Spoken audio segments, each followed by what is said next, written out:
What's up guys, Meg here with the video, and today is another diorama. So if you watched the last video, you realize that this is a massive diorama. There's just too much going on for me to get in one video, so I split it into two. I'm gonna go through the entire thing in just like a slow pan over, but yeah, this is the part 2. So we left off at this little battle between the hunters, and then there's also the phantom, and then here's this building right here, and this is kind of the dividing line. So right here is a section where they have a barricade. They are blocking off those skiffs, and so the skiffs went towards that other direction. But they have a tower set up, and that tower they have a sniper firing down on the skiff, and they also have a elite with a fuel rod firing up at the phantom. Here is Wraith riding down. It's heading towards that building, and that building is actually a really unique section. I'm going to show more about that in a moment. But right here we have one of my favorite scenes, probably, just because I love this character. This is Jaeger Rodamni, and he is fighting off an elite zealot. He already took out this jackal right here. You can see that. And now he's taking out this elite right here with his extra little hand, robotic hand, I guess. And then there is a grunt, an elite that is downed right there. So he is wreaking havoc right there. And this is supposed to be kind of the Covenant sniper post. And they also have a little group down here that's going to probably try to take him out once they realize he's up there. But it's probably not getting that well for him, because you know he survives it, obviously. But here is another scene that I thought was really unique. They are evacuating civilians all across the city. So they're evacuating civilians right there as well. But here is the first section that I'm going to show. And they have a pilot in there, and he's taking off with these civilians. And then this officer is staying on the rooftop to lead other civilians up.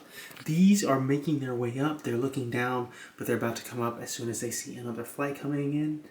But there is a problem. So there you see this jackal shooting.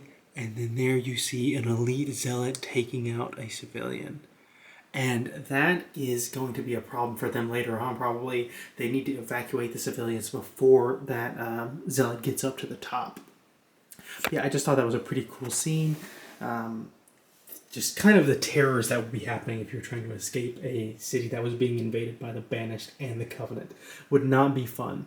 Especially there would be no UNSC forces here. But we're going to see the humans do have some people here, but it's not enough to help them that much.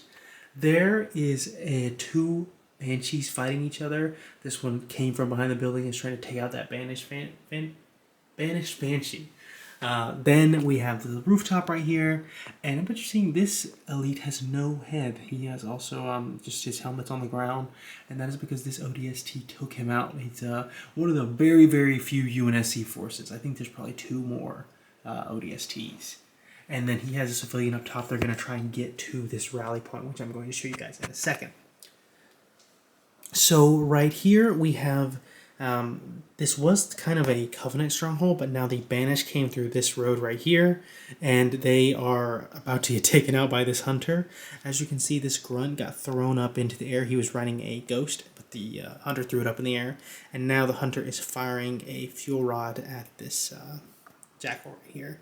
So this brood fighting, but there really aren't enough forces right there to take them out, aside from something very, very dangerous, I guess, for them, and that is the Goliath right here. And it is jumping down from this building. It just jumped over. It kind of just ignores a lot of forces. It is heading towards this rally point right here, and it actually took down this jackal, if you can see that right there. Didn't even probably think about it, but it did. And now it is trying to take out this NMPD Warthog full of civilians. This trooper is firing at him with an auto shotgun, but probably not going to do that much against him. And then we have right here, we have the NMPD forces, and this is the rally point. As you can see, that officer right there is leading civilians into the area. This guy right here is taking out this grunt. And then it's just chaos. They're trying to get people out of buildings to go towards there. This elite was chasing down that NMPD officer, and then he sees the Goliath coming up, and he's probably a little bit intimidated. He probably is trying to leave at that point. There you go. They're leading them into the building right there. That guy's guarding it. They're running in. This guy's leading them in right there. And then there are a few troopers who are like trying to fire at the other group of banished troopers who are in a prowler. As you can see right there, there's an ultra, 2 elites, and then a brute captain is driving. And then that's going to be some real problem for them, and that's the banished mech, of course. As you can see right there, there's a trooper. And then here is kind of the end of the diorama. We have just a few more scenes to show you. They are loading more civilians onto that Hornet right there. And they are using biofoam on this woman. She was injured. As you can see right there, the NPD trooper has a biofoam. And then that guy is trying to help, but he probably isn't helping that much. He's probably just panicking. And then here is the ODST trying to set up radio contact with a UNSC ship so they can get some more evacuation help. And then this NMPD trooper is keeping watch, just trying to give him updates of anything that's happening. And he's probably not having a very good time. So yeah, I think that's everything. I'm going to be backing out right here. And I'm going to go a slow panning motion. But yeah, thank you guys so much for watching. I really hope you guys enjoyed it. I had a ton of fun making this diorama. It turned out really cool. Although I will say it probably did need to be split up into 2 videos just because of how huge of an undertaking it was. There's just so much going on. And yeah, I hope you guys enjoyed it. Please like and subscribe. Comment, please. I love when you guys comment. Let me know what you think, and have a great day. I'll see you in the next one. Bye.